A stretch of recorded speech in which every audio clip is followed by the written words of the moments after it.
No, leave it. Make his brain hurt. No, this is better. Steve, stop. Ladies and gentlemen, welcome to the what is the name of the Fintech Fridays, which we are actually here on a Friday. Joined with me are my fabulous co-hosts. Not only are they smart in their brains, but they're also beautiful on the inside and outside. On my virtual right, we have the great and powerful Roy Crossroads. Below me is the great and powerful Stephen Fiorillo, aka Dividend Streams. You want to say hi? You need to shave your mustache. It won't happen. And then across from me, the great and powerful Travis. Travis, how you doing? Travis, baby Travis in the house. I'm doing well, man. How are you? Below me. Yes, enunciate your words. Enunciate. Below me. Below me. All right. First topic of discussion, am I going to shave my mustache? It's not going to happen. It's not even remotely going to happen. The market's ripping because of it, and you guys should all thank me. And I'm not hearing a lot of thank yous, but I mean, I've made you all a lot of money. Aside from that, let's talk some fintech stocks. We got Sofi news. We have PayPal news, Roy. I'll let you go off for 45 minutes later. And we also have some potential Robinhood news, but also a potential lack of Robinhood news. Regardless how many times I tweet, it doesn't make it news, I guess. So we can all pick fun. All right. To start off the story, let's go from most recent, then work our way back. Robinhood. Is it a part of the S&P 500, Roy? I mean, according to you, Tanner. Yeah, it both. This will lead to Robinhood and also SoFi, because there was an index that we thought that SoFi might be included in that tends to produce some upside momentum. I don't make bets around them, but no. S&P 500 had 3 indices that they were like, let's not update these at all. They're great the way they are. And let me show you guys how ridiculous this is. This isn't even just, this is actually worse than Williams-Sonoma getting in. And it's, by the way, no longer eligible. Here are it says 503 tickers because of Google, Berkshire, and I don't forget the other one where they have multiple tickers. Really just 500 companies. The requirement now is $20.5 billion. Also profitability. Keep in mind they do balance this across a number of indices. So tech is very overweight and financials are also overweight. So not including Robinhood or Block or many others, just because they're overweight, that makes sense. But look at this. Caesars Entertainment, look up that company, guys. 5.35 billion market cap. The stock is cratered and they haven't been profitable for a long, long time. Enphase, I think it's a great company. Still profitable, but the market cap is crushed. I mean, and you can just go through. These are not, for the most part, strong companies. Now, some of them are probably worth including, and it doesn't mean since they're ineligible that they should be kicked out. But I did this before in a live stream. You have to go pretty deep in the S&P 500 just to find companies that have made it past the 20.5 billion mark. And so within this, there's about, I think 25-ish companies that are not profitable any longer and are below the market cap that easily could be removed. And about that many companies that are eligible that are just high quality companies. It would have surprised me less if they said, hey, let's do 15 companies in and out. That would have shocked me. But to do nothing, I don't know. Yeah. No, I mean, the Caesars one's really interesting. I find that one definitely shouldn't be on there. Maybe Enphase if they return very quickly, but Caesars is making the most amount of their revenue from 2 of the people that are on the panel today. So it's just not, I don't know, as nice as potentially AppLovin or Robinhood or even the Trade Desk, Reddit, some of these other names that obviously we know. But like you said, it could be a sector thing. From the lack of rebalance in general, though, it seems like they're just happy with the total. Yeah. Well, it's really weird too, because, I included some names that were of some underrepresented sectors. And I'm like, these, even though they're not nearly as strong and compelling, they might be for the index just because they're wanting to maintain a balance. So, Ferg would have been one of those, Vertiv, Vive. There's one I always forget, but yeah, there's like a dozen or so out there of this. So I don't know. So you guys will be pleased to know that as of this week, Robinhood is now in my top 10 positions Out of how many? out of 20. Oh, nice. Did you buy more, or is that just through momentum? No, I bought a bunch more. I almost doubled my position. Okay, what was the trigger? S&P 500. But no, I'm gonna keep buying. It's a small position, right? So I want to keep building it. When I say doubled my position, it sounds like way better than saying like, oh, I bought another like $3,000 of Robinhood or something, So, but yeah, it's getting there. We will see how it trades next week, and I might just double my position again next week. Who knows? What's your hope for Robinhood long term? It gets into the S&P. So you're just buying it for index inclusion? No, I mean they're a company that's growing. They're posting good numbers. They have great product, roadmap ahead. So why not? I feel like the difficult thing is, and maybe this is just me because I've tried so adamantly to trim and be careful about the number of positions I'm in. The difficult hurdle for me is just to get to open a new name. But then once I do, I'm like, okay, well, it crossed that initial hurdle. And so adding is pretty trivial. But actually jumping into a new name, I think is much more of a challenge. What was the share price whenever you first bought it? 45, I think. Yeah, sometimes it can be hard for people to add on the way up, but and what was the share price, since we're talking about it, that I begged you to buy some, Tevis, again? 14. Yeah. Which forced me to buy because he tweeted about it. And he was like, I'm gonna have a better average than Tanner. So I was like, well, I need to lower my average then. And then he never did anything. Yeah. But yeah. How's that hymns going for you, Tanner? I'm up over double. Actually, so one stock that was up 11.5% today alone. Can you guess? I just want to search one ticker symbol. Can you guess? Lemonade. Because it wasn't Joby. It was lemonade. It wasn't Joby. Running.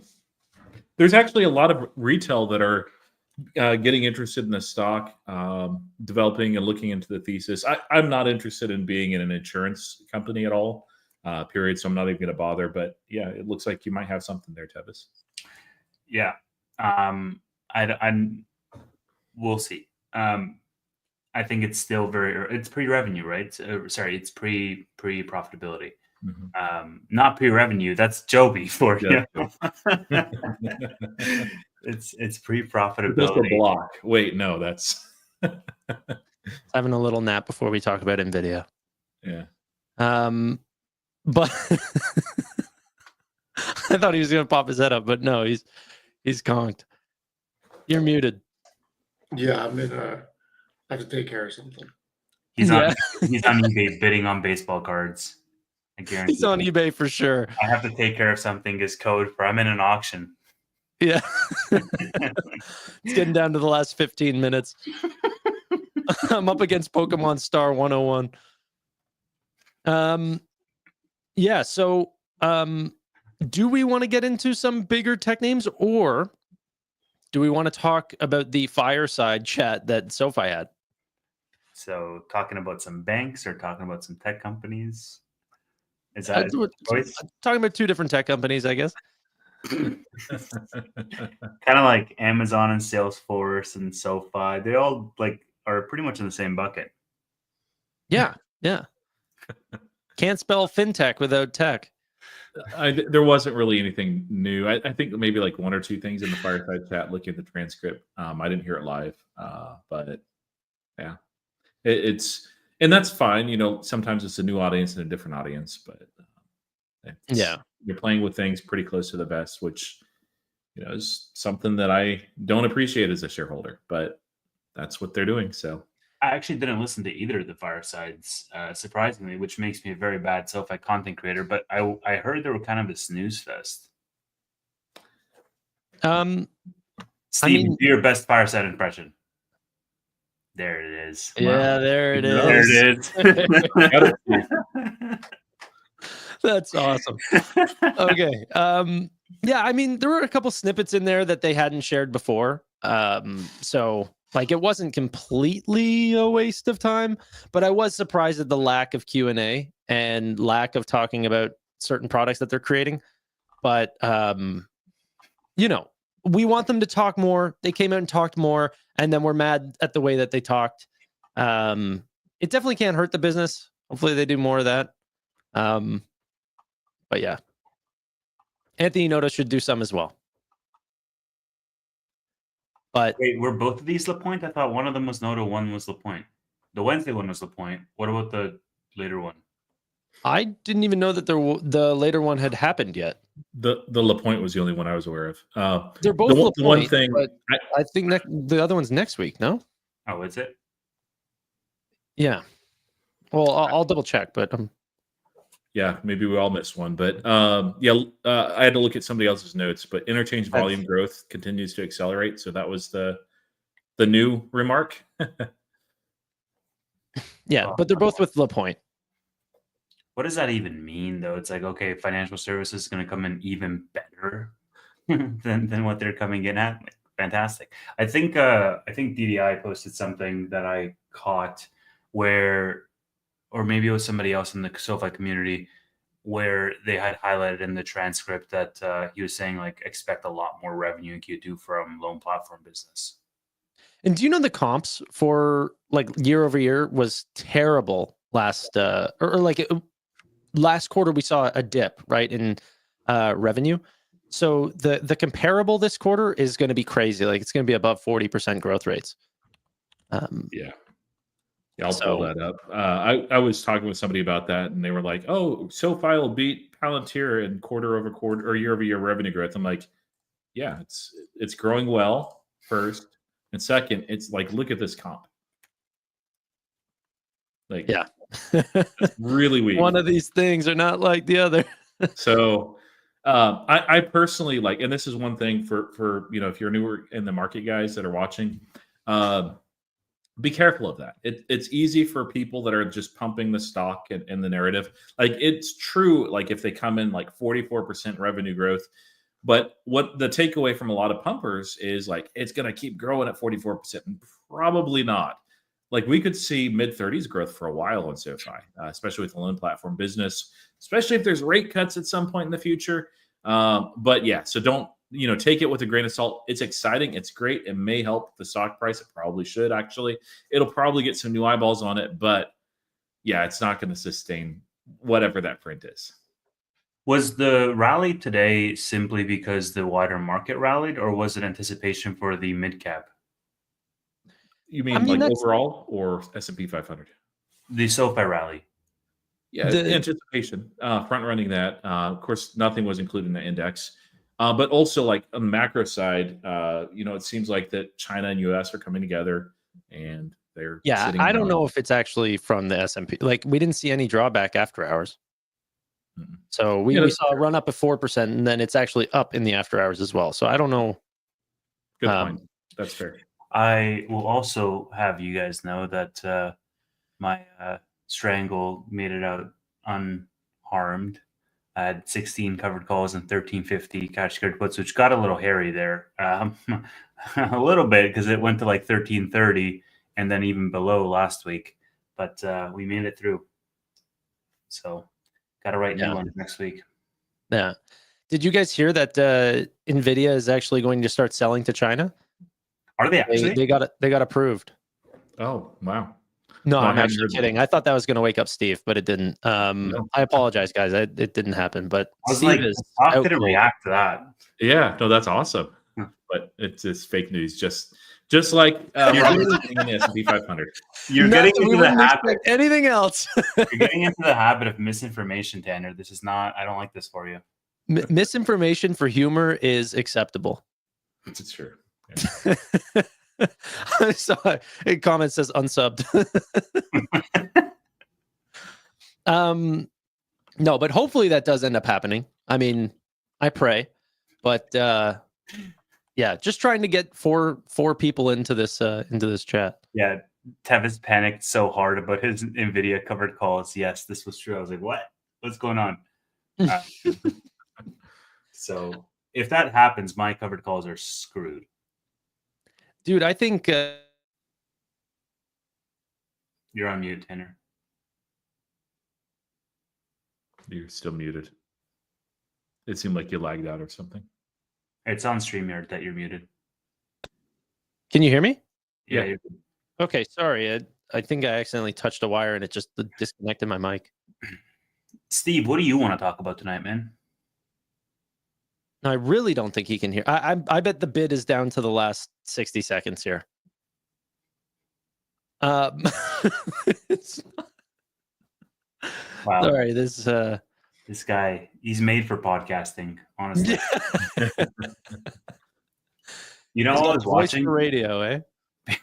before just hopping on, I was watching Kathy Wood on Diary of a CEO. I watched that show quite a bit, actually. I really enjoy it just as background listening. And I was shocked to see he had Kathy Wood. Have you guys seen this? He's like one of the podcasters, like there's Lex and then there's Rogan and then there's he does mostly business people. And he had Kathy Wood, and Kathy Wood's talking about like Palantir and Tesla and all of her like innovation bets. And it was just so weird because it felt like just this side of investing merging with like this other side of normal content that I consume. Anyways, it's a good watch. I'm like halfway through. Yeah, Steve, sorry, Go Steve ahead. will be back. I think he's just finishing up an auction. Sorry, go ahead, Roy. I forget what I was going to say. Palantir or something, probably. Or Well, innovation. I do want to talk about that. Like, it might be an after-hours thing, but Palantir absolutely declaring war on the New York Times. It is delicious. And also, speaking of war, Elon Musk and Trump going to war. That's less fun as a Tesla. That's a bootleg topic that we have to cover. Yeah. Not on this pod. No, not on this. I want to talk about it because Steve will have some words as well. Steve, what did you think about the Tesla Musk or Musk versus Trump conversation? You're muted, brother. As brilliant as Musk is, he can be really fucking dumb sometimes. I don't care who the president is. I don't care if it's Biden. I don't care if it's Trump. I don't care if it's Harris. Whoever it is. You don't take shots at the president like that publicly, nor do you declare war like that on the president, especially when the future growth state of your company is directly linked to federal regulations, not to mention your private companies such as SpaceX and Neuralink. You need the government much more than they need you. And he acted like a child, and he is not bigger than the president. It is a sad day for Tesla shareholders. I don't want to be a Tesla shareholder anymore. I hope my shares get called away, and I'll just invest in another robotics company. Because you know what? Enough with this. How many times do we have to have missed timelines? How many times do we have to have... Sorry, my phone's going off like crazy. I know it's sitting right on the mic. It's right near me. So it's just very annoying because no matter what it is, it always seems like it's something with Elon.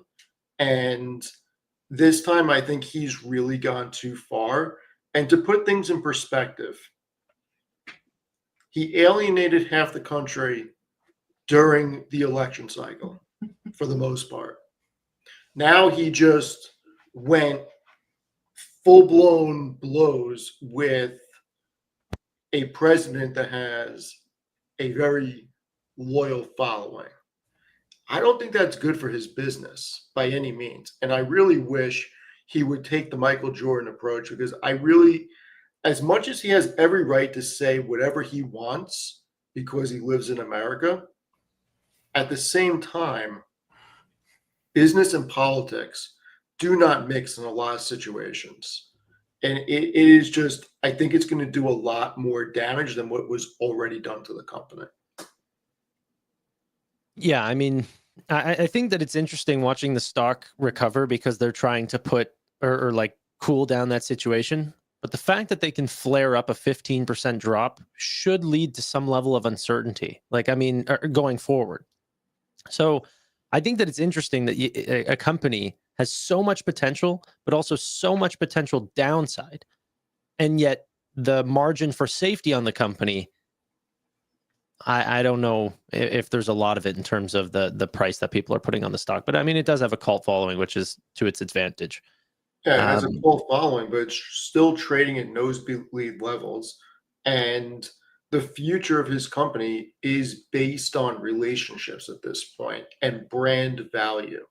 Brand value has been getting decimated this year. I mean, okay, I can steel man the other side as to why the stock would rally, because similar to the whole taco concept, people know that these words are somewhat short-lived and it's a lot of bark and little bite, and it's mutually assured destruction for those two folks to essentially go toe-to-toe. And we could argue as to who has more to lose, and we might come to a consensus, but both will lose. It's easily Musk that has more to lose. Sure, but both will lose something. Now, why does the stock go up? Because number one, people realize that. Number two, Robotaxi event is June 12th, and so they're like, okay, well, let me, capitalize on the fact that this thing lost like 150 billion overnight. Yeah, but the idea that he's going to get some expedited approvals for Robotaxi across the country hinders on good political relationships. Yeah, Tevis, what does Trump lose? He's already in the White House. He's a billionaire. Well, He has a very royal following that does not move with Musk. It totally fractures his base, because there's a lot of Republicans that absolutely believe in what Doge was doing, and Elon is saying it the wrong way, but he's saying the right things. And by the right things, I mean things that have been true to his viewpoint for years, unchanged, where he believes as though the deficit is in a death spiral, and unless some drastic action is taken, then you can't climb out. Now, it's a total backlash, and I disagree with how he's communicated this, because he's gone on full, he's done this before in the past. Yes. But I also think that it totally circumvents and counteracts all the work that Doge has put in over the past, 3-4 months. And it totally negates the impact of Doge and the entire purpose of Doge's existence. If they're going to cut only to increase through a bigger bill and add more bloat, it's two conflicting things. And I think a lot of Republicans buy into that thesis, and it's going to cause a deep fracture if that continues. So either the bill is going to get cut and passed as a smaller mandate, or it's going to get passed in its current form, and it's going to cause seeds of doubt. The one thing that you're forgetting is, and while I agree with you, a lot of people on the right do want less government spending, and I agree wholeheartedly with you on that. I think the other side of this is, if the tax cuts are big enough when this bill takes form, I don't think anybody's going to care at that point if there's more money in their pocket. Steve, the bill is literally longer in length than the Lord of the Rings books. And it's 1,200. I agree with you. And I was saying to somebody today, no bill should be more than 10 pages. Why is it 1,200 pages, man? Every big bill is like that for some reason, and it's insane because nobody can actually read that and understand it.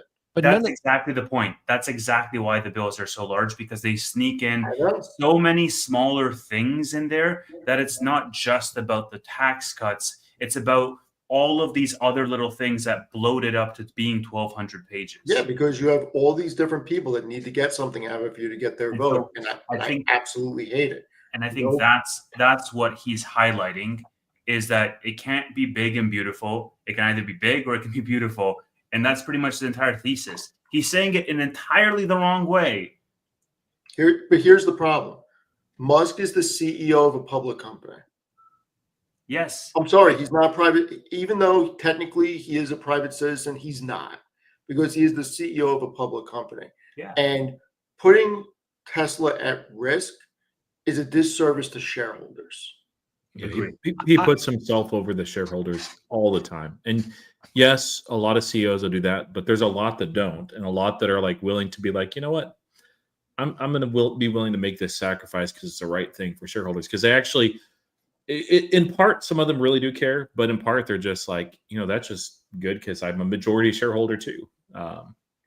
Musk, he doesn't care, and I said it in the comments. When Tanner was basically pitching his idea of getting out of Tesla and going into Nvidia, I'm like, I got to think about that. It makes sense. I don't know if I want to do that. I want to be a Tesla shareholder. I love my car, but no, I've reduced my position this year. Last year, it was, I think, the most of any stock that I bought was Tesla. This year, I've been taking gains on Tesla and ended up selling out some more, actually reducing my position that was already reduced in half in the aftermath over the last couple of days. I don't love the way he's operating as a CEO at all. I think the technology is great, but it's just chaotic. I think Elon, for him to be the richest person, at least in public record in America, for sure, he needs to make sure over the life, like he's a young guy, for the rest of his life, it is worthless to be the richest person of a bankrupt in a bankrupt country. So if I were to think from his perspective, he wants to make sure that where his companies are set up, that the overall system is normalized or acting in trying to repair the debt and not make that worse. That's why Doge was created in the first place. Not because that was the best economical decision for him directly, but from an overarching view, that was to like an insurance policy on the foundation of the property that he's setting up. But that being said, the way that he's going about it, attacking the president of that country, is something that I think is silly. And it's one thing, like one tool that's very useful in arguments to not make things personal is you attack the position, you attack the policy, you attack the bill, and he started there. That's fine, but he made it intensely personal when he's talking about like the Epstein files and all that junk. It's like, dude, you're hitting below the belt. It's not appropriate. It's not right. And honestly, like it could lead to lawsuits too. In addition to, like we know that Trump is not like he'll retaliate. He can retaliate as far as policy. He's a president. Like you don't need to have this beef. It's bad for America, bad for shareholders, bad for Musk, bad for Trump. Just shut up. Yeah. Yeah. The whole decommissioning the Dragon spacecraft was like that got rescinded so fast because people realize like this is not. Yes, it's a private sector business, but it's a matter of national security as well. And you good luck pulling more cards than Trump has. I mean, that's not going to happen. So I'm in exactly the same, boat as Roy and Steve. I wrote, full transparency, like I've been in Tesla since 2019. I wrote 320s for next Friday. And if they get called away, they get called away. And I'm happy with that. I'm still going to keep like a token small position, like 100 shares maybe. But I'm cutting the bulk of the position because just it's not worth the risk. Small position. This may not be the last time it happens. Yeah, because like Trump, or like Teva said, it's already happened before. Yeah. And let's think about this. I'm not buying the fact that his child gave him a black eye. I am sorry. Elon is 250, 260 pounds.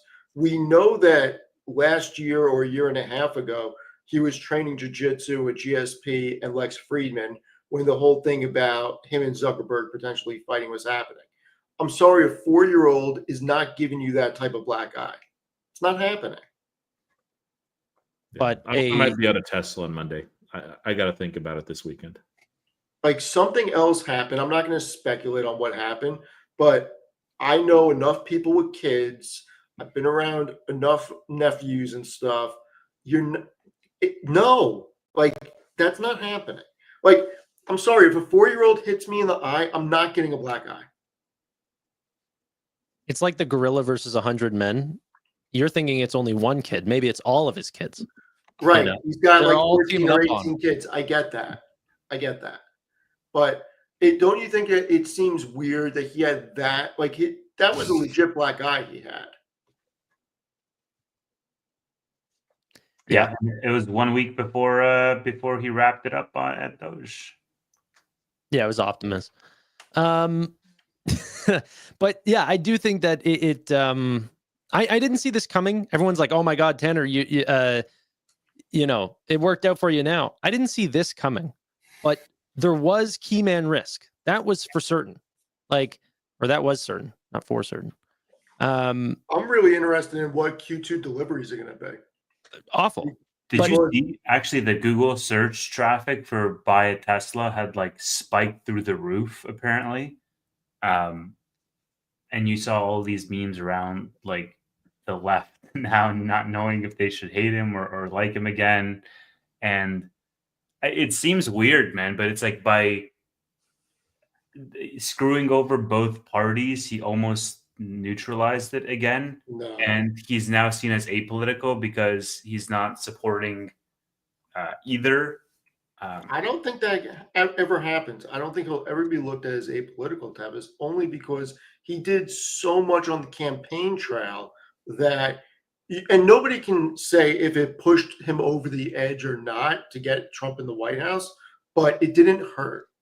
And I think that people are going to look at it like that. Yeah, but people have short-term memory, like, you know, Steve, like people just see whatever the latest news is. And, you know, I think it negates a lot of the last 12 months in people's minds, not necessarily in you know, hours in this conversation, but I think people will say like, oh, wow, like, you know, Elon said this and that, and he exposed Trump and blah, blah, blah. And be like, oh, you know, It is incredible how fast the news cycle is. That's for sure. Yeah. Regardless, I don't think that this is a good thing for Tesla. I don't think this is a good thing for Musk. And I think ultimately the Tesla shareholders lose in the end. Yeah, I do think that, you know, sells might be good, but it doesn't really matter. Like the stock trades on a narrative, and the narrative is not good at all. The Model Y refresh is great. It's scaling. It's doing well outside of Europe for the most part.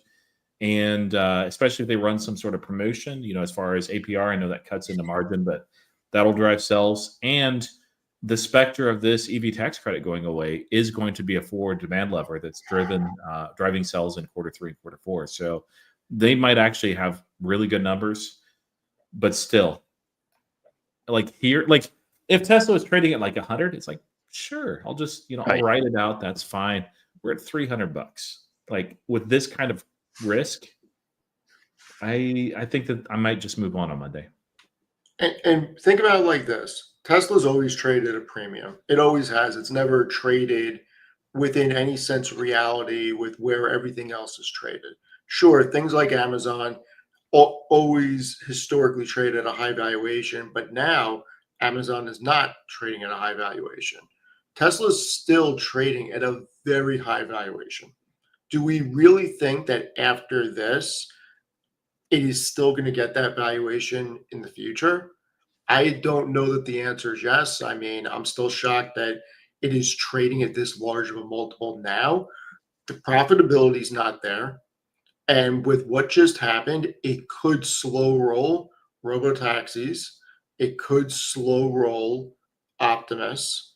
And we don't know what the impact on the car business is. And with Nvidia and Amazon having the type of growth that they have on the horizon, and with Alphabet and Meta trading at the low valuations that they're trading at, there are too many other opportunities in big tech to really put the eggs with Tesla at this point in time for me.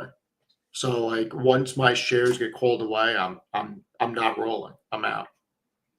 Can we talk about a potential investment that I think does play the political field well?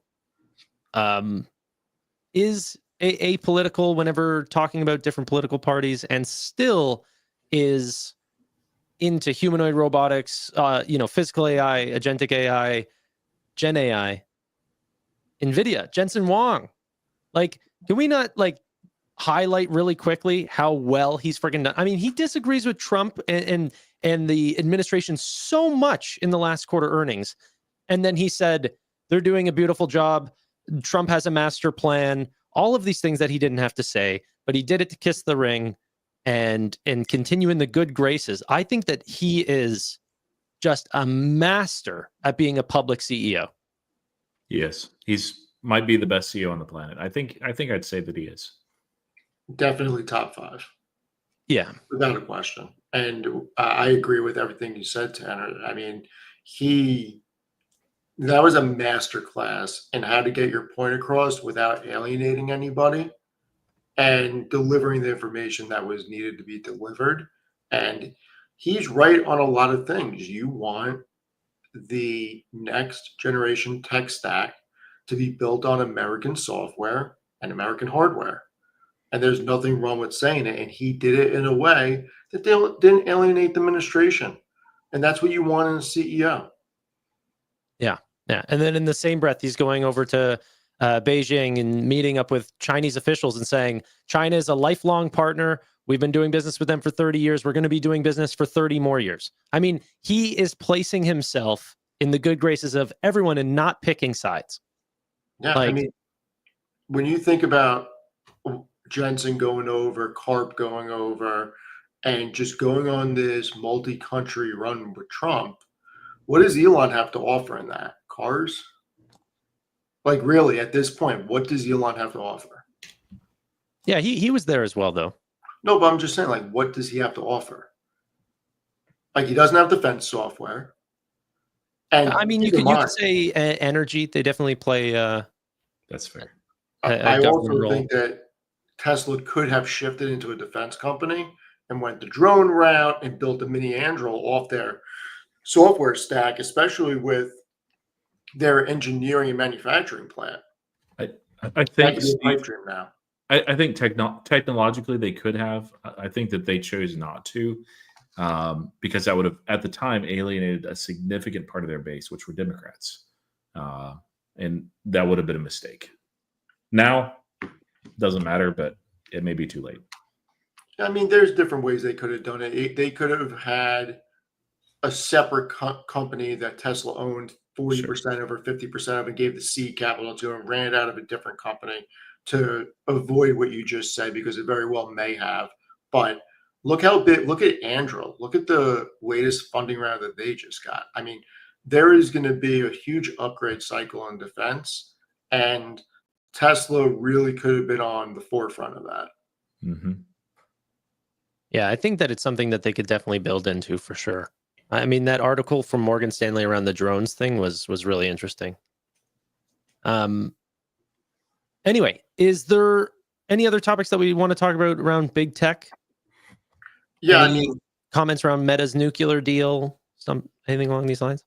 I mean, we should have more nuclear in the country. I mean, that's just a given. But before we move away from Nvidia, I mean, Tanner, I don't have to show it again, but I've never seen a company scale cash from operations. Like go ahead and show before. This is simply incredible. So I put this out this morning. It's on Seeking Alpha if you want to see it. But this is quarter over quarter growth in cash from operations, free cash flow, and buybacks.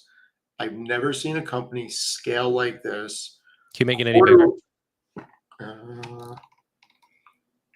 That better? Yep. Quarter over quarter growth. They generated 27.4 billion in cash from operations. They generated just over 26 billion in free cash flow this quarter. Bought back over $15 billion worth of shares, and their revenue continues to grow, and their cash from operations I mean, they're running at a 59% free cash flow margin.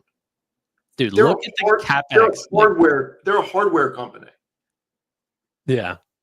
59% free cash flow margin. Like, this is just absolutely incredible. And I think that the market is undervaluing Nvidia so much because the way that this is trending, they could put up 110 or 120 billion in cash from operations this year. And that could continue to scale. When I really went through all the data, the sovereign AI, enterprise AI, I'm really starting to think that this is another 2 to 5 year run of growth rather than 12 to 18 months. Isn't that a crazy statistic? Google owns more SpaceX than Tesla does. It's a shame. Tesla shareholders got so screwed with that. Why, like, think about it. Why doesn't Tesla on the balance sheet, why didn't they give the seed money to his other companies and allow Tesla shareholders to benefit in the rewards with that? It's a sin. It really is, especially since Elon is doing SpaceX business and XAI business during Tesla hours. You know he is. And sharing headcount between the two companies. Yeah, it's just ridiculous. Every Tesla shareholder should be a part owner in all those companies. It should all be under the Tesla umbrella, or Tesla should own a portion of each of those companies on the balance sheet. Yeah, people don't talk about that often. Like, that's how XAI and all those companies got started, were engineering teams that he was borrowing from other companies, or at least that was the rumor. Yeah. You know, it was like his top, like, right-hand engineers. I mean, we saw it firsthand when he took over Twitter and rebranded his X. He went in there with his engineers from Tesla. He brought Sachs and Jay Cal in there, and they overhauled it. Yeah, he brought the sink in. I mean, tell me how that is fair to Tesla shareholders. I would love to. Yet everybody, for some reason, loves Elon and loves Tesla, and nobody wants to talk about the fact that Elon has diluted the shit out of shareholders for the past decade. If we can change the topic, I want to talk about this IPO. Circle, you guys, I know Tanner, you're familiar. You other two guys are familiar with Circle? So they're an issue of USDC, the second largest dollar-backed stablecoin. They're the better one out. The Tether's trash. They IPO'd, and it's been a very successful IPO. It's up significantly. There's a lot of interest. When they launched their IPO, it was really interesting that the private investors actually are offering more shares than Circle actually did. That's something that I think it happens very rarely. I think Facebook might have been the last major IPO that had that. And this is showing, a couple of things that I think are really good for SoFi, for Robinhood, for other companies as well, and also PayPal. One is IPO season. Like, there's been so many IPOs that have done very well. CoreWeave was shortly before this too. I know we have some interesting companies that are coming up relatively soon as well. I don't personally play the IPO game, but people that are, they're doing well. And that's great, for the market having more, trading volume, having more IPOs. SoFi and Robinhood being involved in some respect with some of these is a good thing. But beyond that, like, this is a year of the stablecoin, and one of the reasons why there's a lot of interest in Circle, even though I don't think it's a great investment, to be honest, like, you can trade it, sure, is people understand, like, this is a year of the stablecoin, and when banks are able to get in the stablecoin game, that's when individual consumers start to see some real value beyond just companies as well. But there's a big opportunity here. The reason why Circle is not a credible investment last year, and it's changing a little bit, there are crypto as a service type products that they could potentially sell in the future. But it's all related to interest rates. Like, they have to back, with treasuries and a few other things as well. And while rates are high, they make a lot of money. When rates go lower, they make a lot less money. So it's really a rate play. I think there's better plays out there. But yeah, what do you guys think about this successful IPO? I didn't read their S1. I thought that the run-up was surprising. Yes.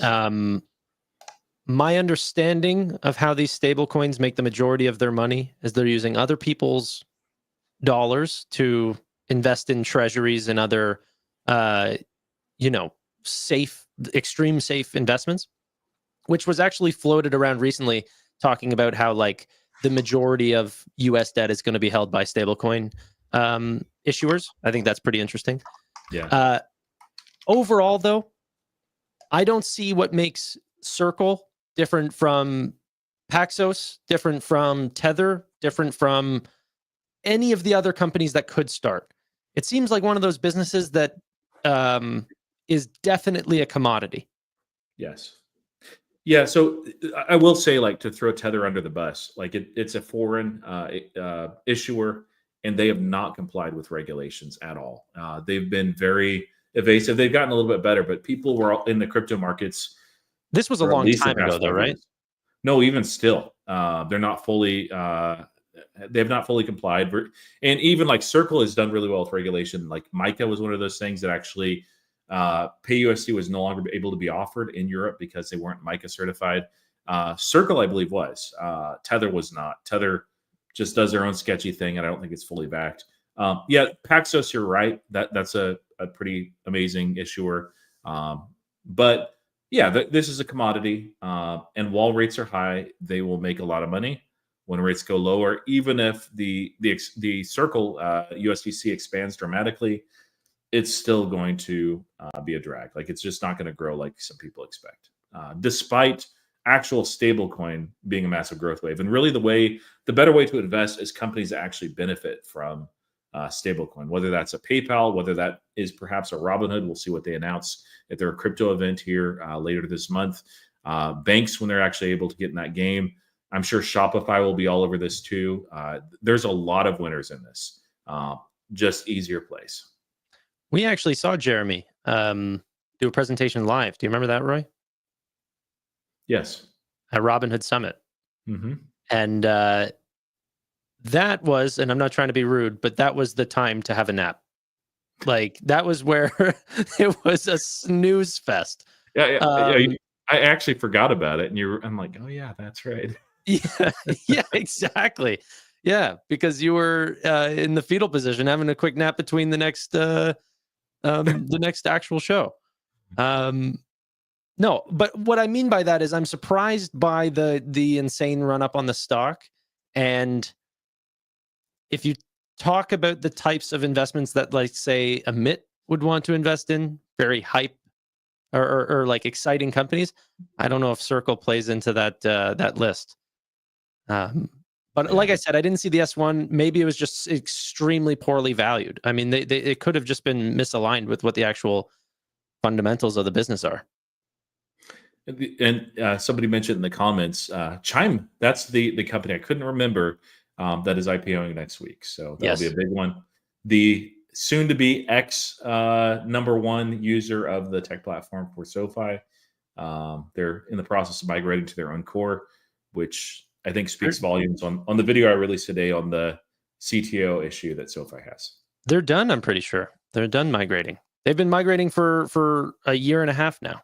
They're done with everything except for the debit cards. Oh. Or do I have it in reverse? One of the products they still have. In their IPO documents, they went through it. There's a penalty, $18 million that's going to SoFi, I think in the first quarter of next year, because they're breaking their contract early. And I think it's the second half when they plan to have the debit card removed. If I remember correctly, Chime's ticker will be CHYM whenever it goes live. If I remember correctly, I could be wrong. But yeah, I just did a video on that as well. It actually makes SoFi look like a beast of a business. Yeah. Like, I think whenever you compare the two, that'll be the perfect analogy will be Amex to Capital One. And yeah, I wouldn't be surprised though, just because of the recent IPO success that there's, and I don't like, this is not financial advice, only bet money that you can afford to lose. Those things are volatile, but it wouldn't be shocking if they have this big run up as well, especially if macro holds intact. Yeah. And people will be mad and complaining and like, why doesn't SoFi ever move? But it's going to be like Circle here. Like, I don't think Circle's going to be at, 107. Webull was one of those others that, was it a month or two ago that had this massive run up when they first IPO'd, and yeah, it's at like 11. This is, by the way, I want to talk about this. This is the most insane IPO market I've ever seen. This is not normal, by the way, guys. Warren Buffett used to say that he would never invest in IPOs. It's extremely scary markets, but it seems like the last 6 IPOs or so have like doubled on release. And the ones that haven't, like CoreWeave, that have had hard IPOs, have lasted a couple days and then they skyrocket. Yeah. And Kava earlier, but like it's been a couple of years that Reddit was another one too, and Yeah. I think Instacart was actually the opposite. But throw this chart up. Like this is insane for Webull. And at the time, even though Robinhood has been on quite a run, people were complaining, and I mean, like, it IPO'd at like $11, I think, ran up to 60 something. Newsmax was another one. I think it's Max. NMAX. Nmax, okay. No.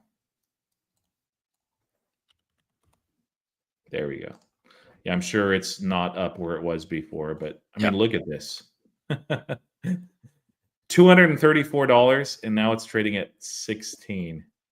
And the frustrating thing on this type of thing is there's no options chain early on. So you're limited with your options, like if you want to play on the downside. So that's sometimes leads to a pop like that.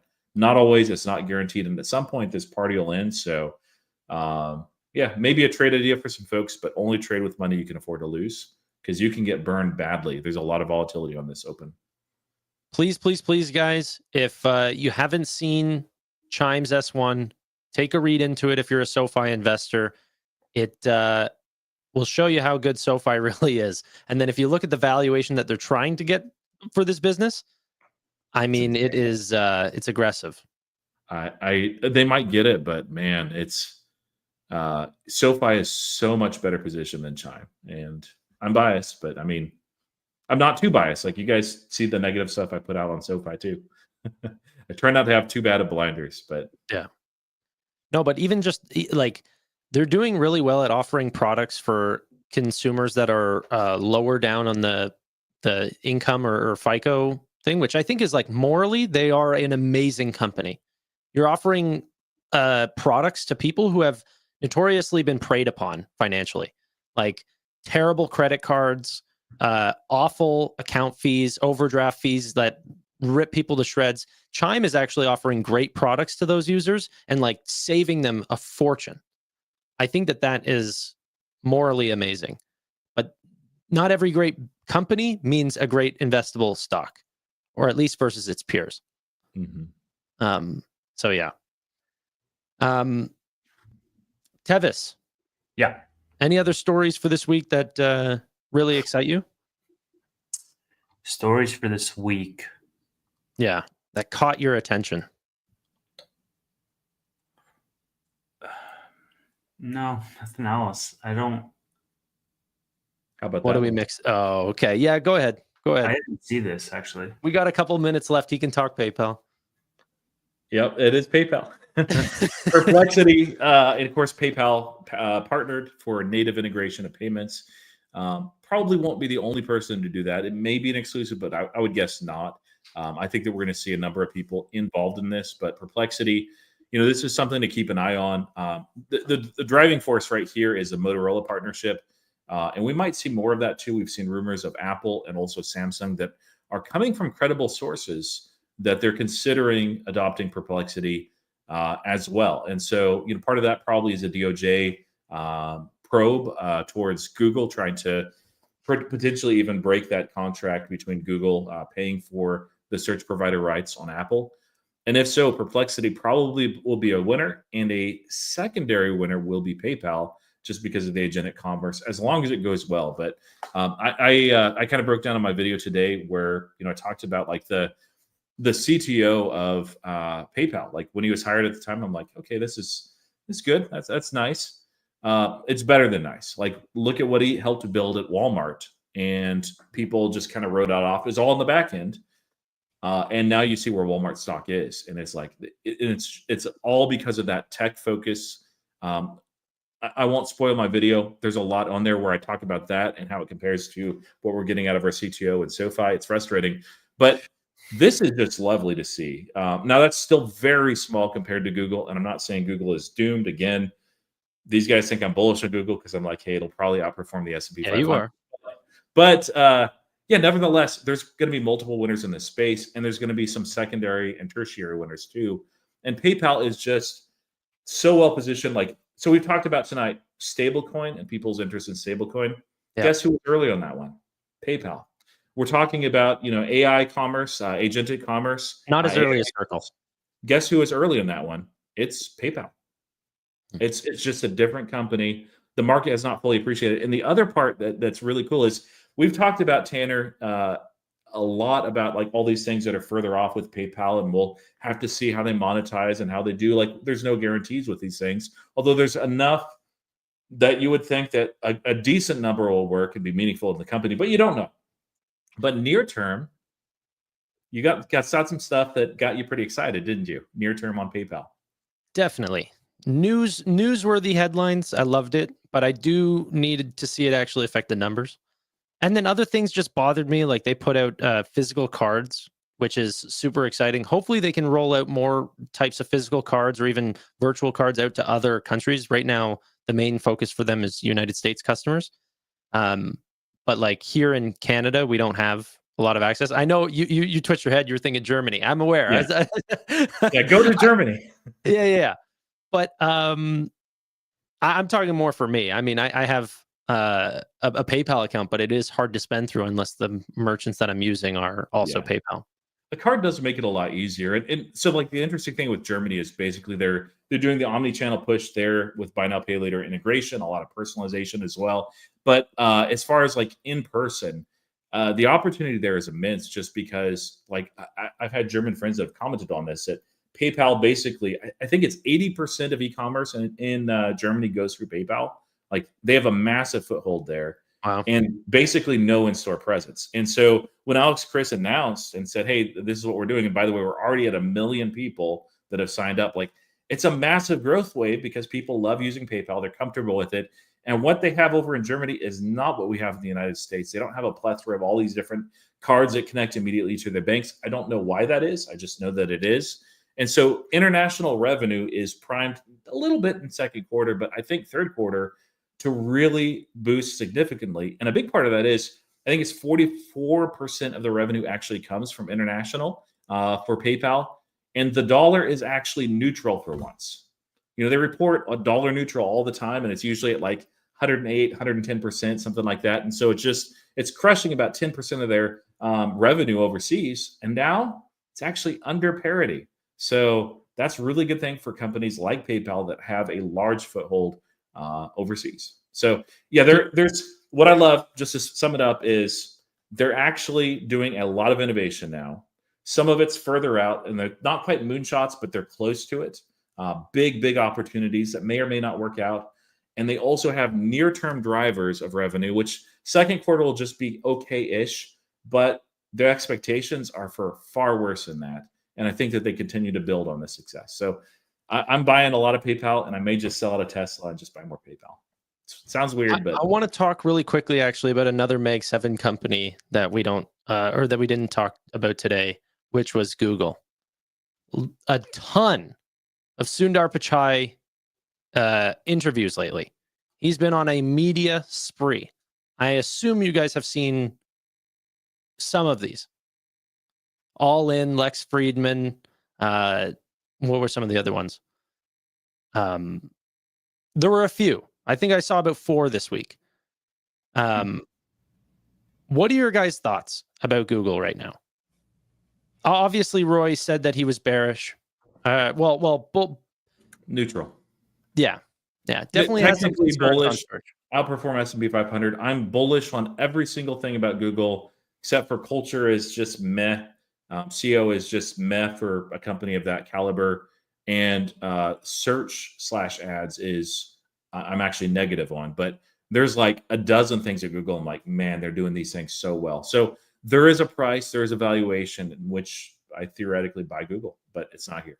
Do you think that they are going to do some sort of management change for this next phase of Google? I don't think so. They seem hungrier than I expected, but I mean, possibly if he wants to retire, Satya. But I don't know. No. Sundar. Sundar Pichai. Yeah, sorry. You're going to Microsoft. Yeah, I was like, wait a minute, that's not right. Microsoft guy. Yeah. Steve, any comments on this?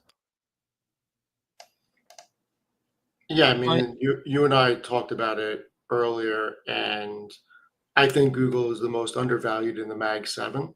I mean, it's just math. The numbers don't lie.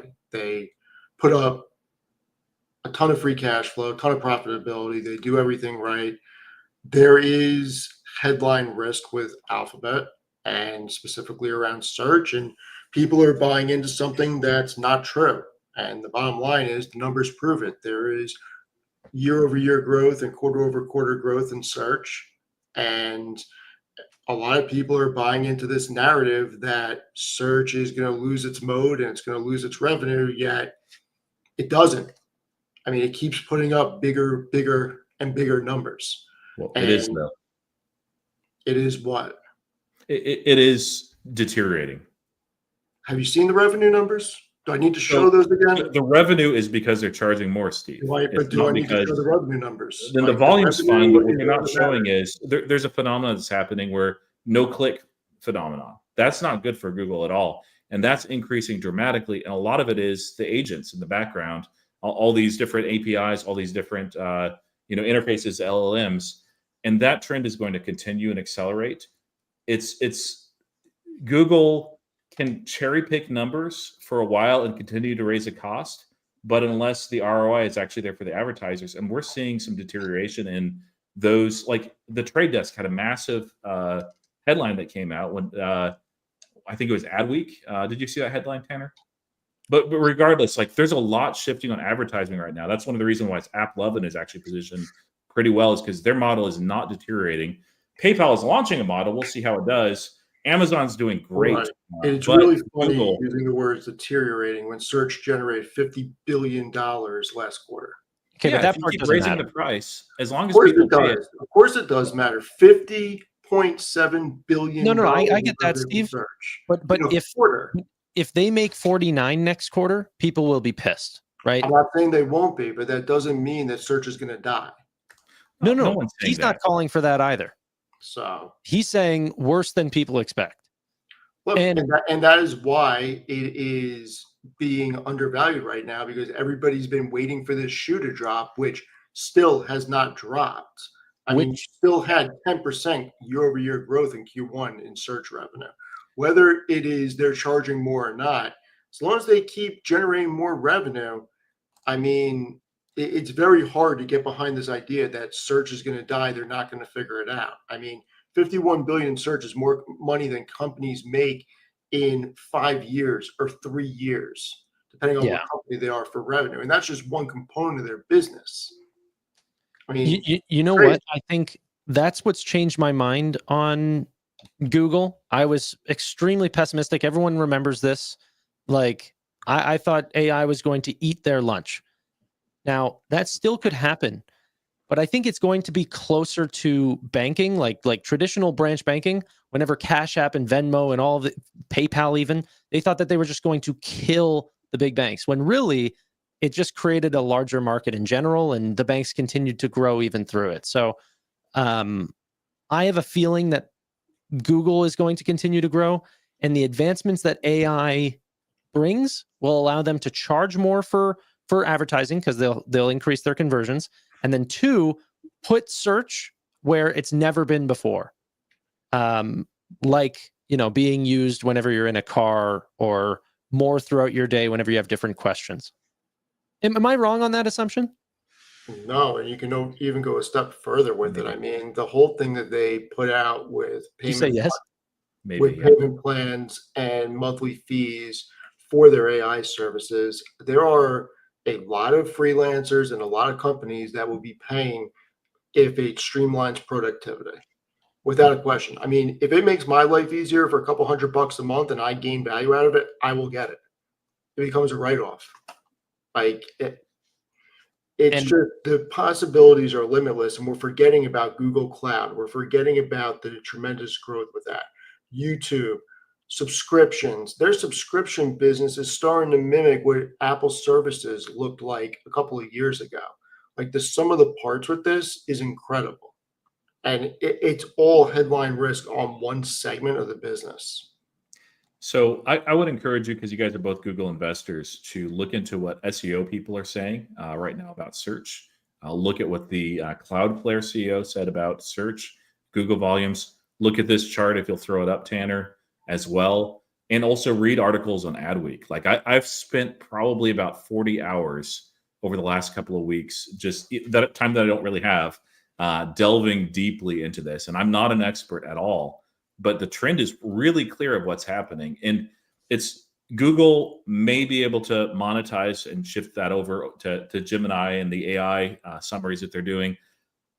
But that's questionable. And that term, like the do not click searches, I think is what they're calling it. There's an acronym that they have for it as well. That's what's something that you really want to pay attention to. So volume is fine. Like as far as impressions, it's inflected and going up. But you look at like the long-term paid clicks change keeps going down. That I don't see anything that's going to change that. In fact, that's going to decelerate even faster as other hungrier competitors are out there. And as AI search becomes more and more of a thing. Now they're charging more, and this is, by the way, a percent increase year over year. But unless the ROI is actually there, they say that it is. But the thing is, like actual advertisers and people that are using Google, they've written and talked a lot about this because they're like, "Hey, Google is not showing us the data. We're seeing otherwise. We don't think that this is actually true," and people are calling them out. So I don't think that this model is going to persist. It's lasted a long time, but the way that the internet is being accessed is absolutely changing with AI and with agents. And is Google like doomed? No, absolutely not. I just think that the search model is going to deteriorate faster than what they can ramp with all those other growth vectors. And I'm hoping that's the case for myself, because what tends to happen is a market overreacts. Google does trade at a cheap multiple. It's not unattractive here. I'll say that. But if search does deteriorate the way that I expect, people might just say, oh, Google is doomed, and just write it off. And then you see it trading at ridiculously cheap values because they've written off search. They've written off all these new products. That's when I'd get into Google because they would just be flat out wrong. Google will be just fine. I don't think they'll be amazing because, more than half their revenue is under attack and very vulnerable. But we'll see what happens. But once again, Alphabet's the most profitable company in the market right now. But that's right now. Right now, they're the most profitable company in the market. Do we really think they're not going to figure it out? I mean, this is a company that's generating. I don't think that's a good argument. It absolutely is. They got to the point where they're doing $110 billion in net income. GE once was the biggest and the best too. Where are they right now? GE never had this type of capability ever. Okay, we're in a completely different era to be comparing it to GE first and foremost. No, but I do think it holds. Like companies have been market leaders for some time, and they've lost the boat. I mean, sure. And there's a big difference this time. So here's the thing with Google. I think that what we don't know in that search decline is we don't know how much Google is cannibalizing Google's own search through stuff like Gemini. Because Gemini, one thing I will say is it's getting much, much better at a pace that I didn't expect it to be. And it's also included with your like Google Suite. And so for corporations and entire companies, for example, like we're on the Google Suite right now, and our company basically got most of everybody off of ChatGPT because Gemini is already included for us for free. And Notebook LM and VO and all of these others are so simpatico with each other that network effect alone, because so many people are predominantly on the Google Suite, the Google ecosystem, they use Sheets, they use Docs, they use Slides, and they use Drive predominantly, and they use Meet. I think that is going to bode well for Gemini, that even though their search volume might go down from the Google search engine, that from a corporation perspective, a lot of the professionals are just, it's going to be the same thing as Teams, right? Like Slack might be a better product, but because Teams comes free, your company is just going to pay for, Teams because it's going to be free for them, as opposed to, forming this mosaic of software for you to use. Tevis, go a step further and add Android in there. Sure. Yeah. I'm only talking about software right now. now. I get it, but that's going to be preloaded on Android. There's going to be Yeah. great cross functionality with Android, the same way with Apple and Safari and other things in the Apple ecosystem. It is a better mousetrap than other things. And it is a company that is the most profitable company in the market right now. They buy back a ton of shares. And right now, we can't predict what's going to happen in the future. The search thing is a false narrative because right now it is still growing. And all of the other segments, Roy, you shake your head, but it is growing. Show me the In numbers. revenue, not actual volume. Revenue is what matters. Yeah, I With mean, filing, as you know, I'm right. Revenue matters. That's the It metric matters. that the market judges it by. But that's Revenue not matters. indicative of the future. Like, are you presuming that they continue to charge a higher and higher premium? I don't think so. well, I mean, they could definitely if Absolutely artificial could. intelligence is proving to, you know, I mean, give you it to better sit there users. and laugh, but look at the numbers. It keeps growing. What does the market judge companies on every quarter? Revenue and earnings, correct? Yeah, but it's forward looking too. But one thing I Yeah, will the say market about is forward search looking. that I did find that was Forward-looking for bullish for Google. Google Hold on. was more and more of that search Glad you volume said was that. being captured internally. I think it was like close to 14%. It's 13 point something percent. And a lot of that was actually redirected to YouTube. So YouTube is kicking butt. They're able to capture more and more of the search volume and keep it internally, which is really good for Google. I don't know whether that will continue or not. But I'm that's glad something you that's said that because this is what their forward outlook is like for the next 3 years with the number of analysts 60, 57, and 37. Double-digit year-over growth at the size that they are. That's incredible. That's not a company I don't know slowing if I've down. ever seen a company with 10 analysts go 5 years out. Yeah. Yeah. This is absolutely incredible what is being projected, and these are street analysts. So But like basically you're looking at Google now and their model works for right now. And what I'm saying is there's a secular change in the way that the internet will be accessed. And that's a lot more uncertain for Google. It just is. Alphabet will be one of the players on how it is accessed. They probably will be. Even But if, they're not going to have a 90% dominance in that market. even if search declines, even if it does, let's say it does, it's still undervalued today based off of the forward growth of their other segments. Maybe. Look at the numbers. I think there's other things that I like about Google. I think there's really two players that could do amazingly well in this artificial intelligence. Like I think in what Sundar Pichai recently said was like, whenever it comes to cost per query, there's like one company that can compete with us, and that's Microsoft. And then if you actually look at the products that they're actually putting out, it's dog shit. I mean, Copilot is in the last place. Yeah.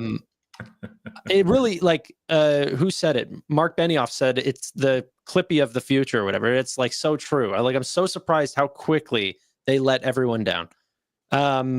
So one conversation, like I think the piece that is equally as important as the strength of the engine itself is the network effects of that engine, Tanner. One conversation I was having with my CEO a couple of days ago was how amazing Notebook LM was. I don't know if you guys have used it, but Incredible. we did a full day offsite and we recorded the entire session, and it turned it into a 30-minute podcast for us for the whole session. It has everything, like you can interact with this in podcast format. And I was saying to him, wouldn't it be cool if we just uploaded our entire Slack, all of our conversations on Slack here, and it could categorize everything? And it got us into this like MCP type of conversation where he was saying like, oh, well, but I really wish we didn't use Slack. I wish we used something in the Google ecosystem so that we could use. And so I think that is a very important point that should not be overstated, is that the power of the network to access all of your data that's complementary. If this thing can access my calendar, if it can access all my meeting notes, if every single meeting is transcribed, and if all of that is categorized in somewhere where it knows what my to-dos are because it has the context of what my role is at that corporation, then I think that's a very powerful thing that you cannot get if you mix and match these different product offerings. And so you're going to move to a place of consolidation, not necessarily just from the engines themselves, but from the other pieces that form that ecosystem of your work life, let's say, from a software perspective. And And they have a whole Internet of Things massive ecosystem. But the other part that I think is growing that no one is giving enough credit to is the phones that Google has been putting out recently. Pixel was a budget phone compared to the Samsung if you wanted to be on Android. That's no longer the case. The pricing is right there with flagship devices. Okay. And I think going forward, if Gemini is going to stay top of like a frontier model, the products that they could put out could rival Apple if they have a homegrown LLM. Like, how about they could get people to switch from Apple to Android? I think so. I mean, I'm considering it because of how much advanced Alphabet is with AI. You could see that in the next year or two. And that is a real threat to Apple at this point. A lot of people are talking about that. AI definitely lowers switching costs. I mean, I think everyone thinks that's true. And look, even if search takes a hit, like every part of the infrastructure for them being good in AI, they own the entire stack. Like from the TPUs to the cloud to like all the way down. I mean, Google is well placed. I just don't want to bet against that. yeah, I mean, look, I have an iPhone. I've had an iPhone for at least 10 years, and I will easily move to Alphabet if their AI assistant is vastly superior than anything that Apple puts out, which it looks like it's going to do.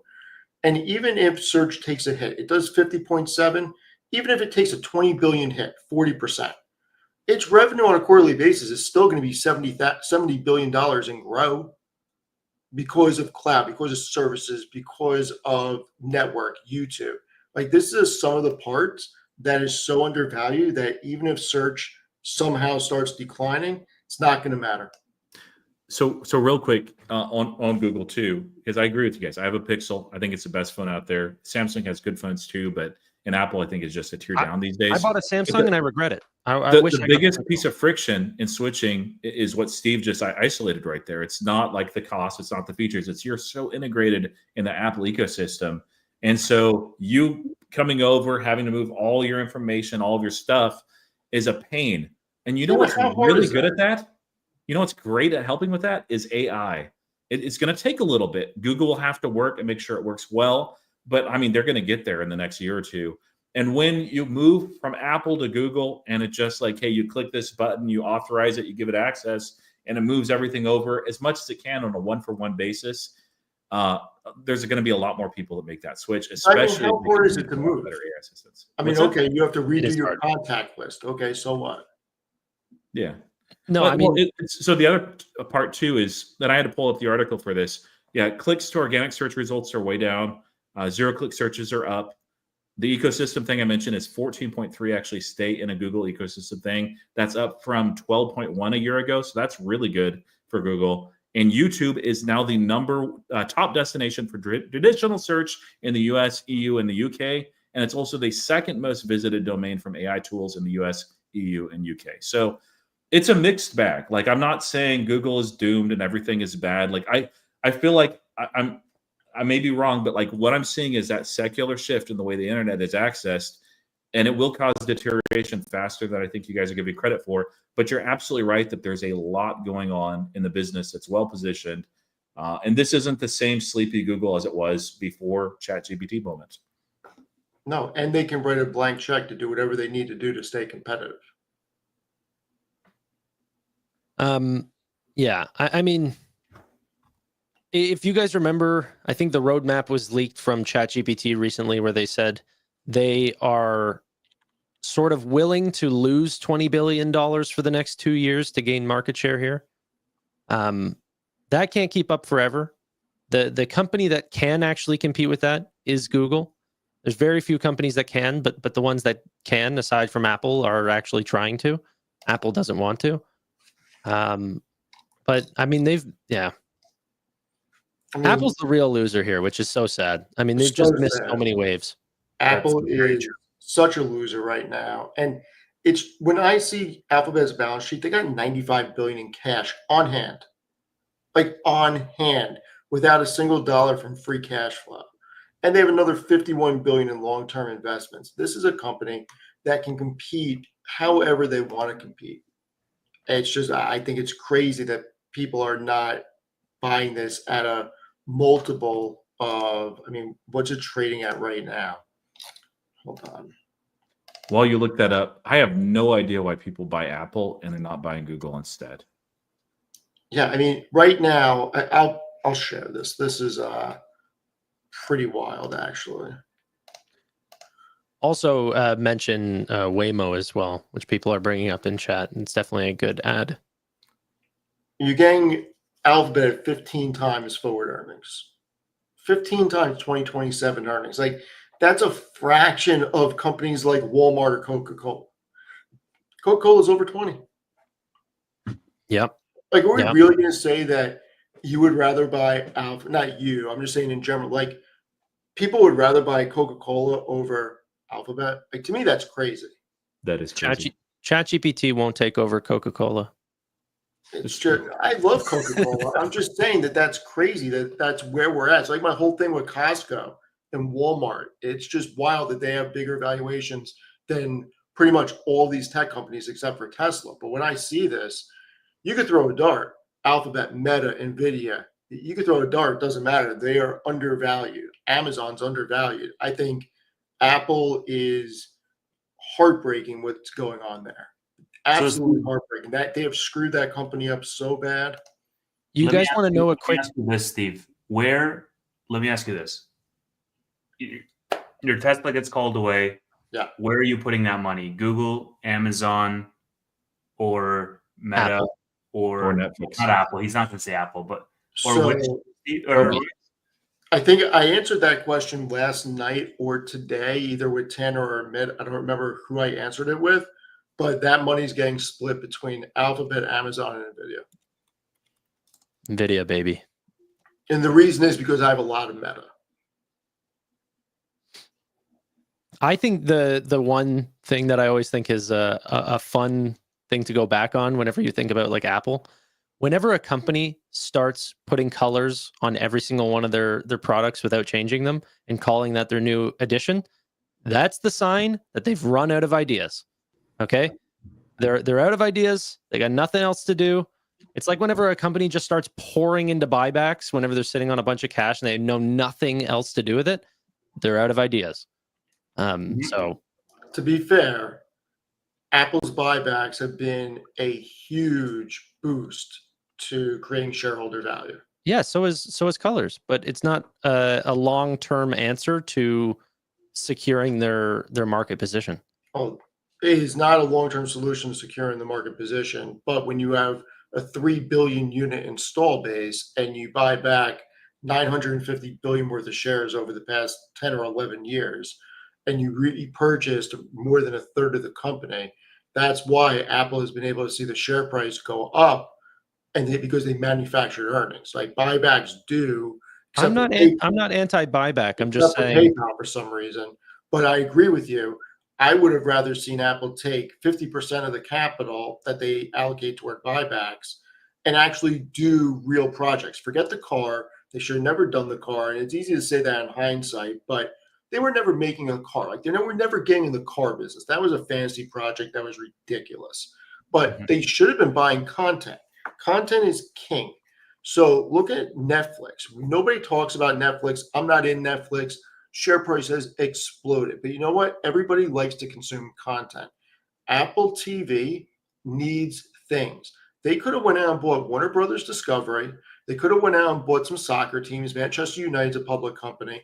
They could have went out and bought other studios. You look at Amazon. Amazon bought Lionsgate and they bought somebody else. I think they bought MGM. And Apple should have taken pieces off the table and rolled it right up into Apple TV, boosted the services, and they should have really went all in on AI. They had the checkbook to do it, and it's a sin because it could make. And look, I got I think it's a Samsung Galaxy. I don't know what version it is, but like whenever he bends over, his entire body disappears. Well, I grabbed one from work because I had to test something out, and because I needed to see how something worked on that versus iOS. And I got to tell you, I do not like the interface on the Galaxy the way that I like Apple. But I'm It's probably just 'cause you're not used to it, and you know that. No, but I'm probably biased because I've used the Apple ecosystem for so long. But if Apple doesn't get to a point where their AI is helpful and Alphabet's is, I would forego that and move my personal products over because AI assistance is going to be huge. Yeah. Yeah. Right now, as it stands, Apple's not in fear of losing their market share. It's the next products that they haven't been working on may not work as well if they partner than be vertically built in-house. And it could be a Usually, slow drip. and Look. Apple's been notorious for that. That's the disappointing part. They've been Look. notorious for doing everything themselves. If the Alphabet assistant on your phone, if you say to it, hey, you have my credit card information, I need to go from JFK to LAX, I want to leave on Tuesday, you give it some instructions and it actually does everything for you and you don't have to do it and Siri can't do that, then I think you're going to see a big shift and people start moving. PayPal will be able to do that, though. PayPal will be able to do what? They'll have your credit cards on file and work with agentic AI to be able to make those purchases for you. Yeah, they're doing awesome. WWDC, by the way, is this coming week for Apple, so it's something to pay attention to. Expectations, unlike last time, which were really high, and I was like, this is Apple, guys. Have you forgotten? They don't know how to innovate. This time they're very muted, so actually Apple might see a pop just because everybody's like, oh, they're going to be AI light. And like the biggest headline is they're changing what they call their iOS, like as far as their number. It's going to be after the year. That's what people are most excited about. This is the equivalent of what you said, Tanner, of like, look, new colors. There's a few other things partnering with Anthropic. Anthropic is amazing. What about it? No, aren't they partnering with Anthropic? I haven't heard that. No. Amazon is. Google is. Everybody.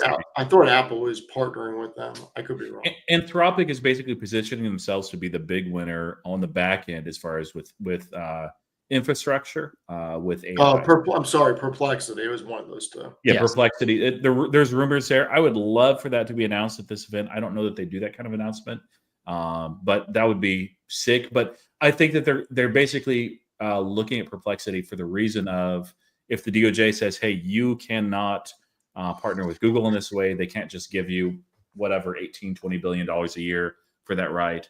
Then they'll go to Perplexity and be like, all right, give us some money. Steve, what do you know about Oracle? Data Stocks is going to fill his die if you don't talk about Oracle. He's posted like 100 times. Oh, dude, Oracle's amazing. I mean, I haven't looked at it in the past month, but I thought it was seriously undervalued about a month ago. And it's just one of those companies I think is being underrated in the whole AI race. And when you look through the earnings calls, there's so much demand. Everybody just look, AWS, Azure, and Google Clouds where everybody looks at for AI services. Do not sleep on Oracle by any means. Great. It's not that I'm not paying attention to some of the Oracle news, but the way that I'm playing it is Nvidia. They seem to be partnering with them a ton and partnering with OpenAI, which is also choosing to work with any Nvidia partner. It seems like CoreWeave, Oracle, any of these guys. So I'm definitely bullish, or even Microsoft, one of Nvidia's largest customers. So the way that I'm playing any of these data center plays, Nvidia, ladies and gentlemen, but I think that's a good place to wrap it, no? Yeah. Nvidia all the way. Ladies and gentlemen, I think it's time that we even talk about changing the FinTech Friday to the Tech Friday, because I so much more enjoy talking about these large companies and not be pigeonholed to Tevis's standards of Sofi. No, I'm kidding. I didn't even watch the Firesides, man. I did not even watch the Firesides. You should just call it Anything Goes Fridays because we talk about everything and anything. Yeah. Yeah, I'm not Very making gross Friday. Like Friday is fine. I don't like that name either, Steve. I'm not in it for that. That sounds like what's it like some hedonistic podcast or something. Yeah. Talking over Steve's eBay auction Fridays. Yeah. It wasn't eBay auctions. 3 guys talking stocks and the old man falling asleep. Sleeping. Steve's had too much milk and passing out. All All right, ladies and gentlemen, thank you all so much for watching. Really do appreciate your time. Bye-bye for now. Throwing up peace signs.